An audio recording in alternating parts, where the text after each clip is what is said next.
DJ Deepak कटनी।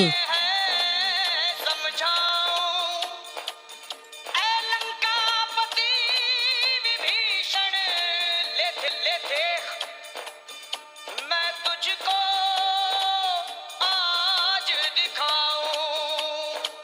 और वीर बजरंगी ने सीना चीर दिया और बोले, ले देख, जय Shri Ram. This song remixed by DJ Raki.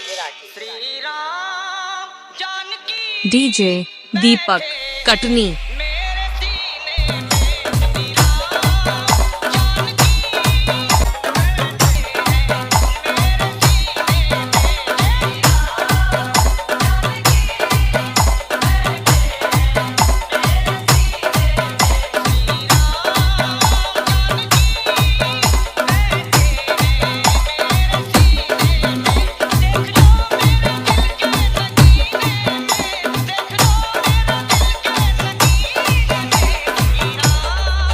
DJ Deepak कटनी।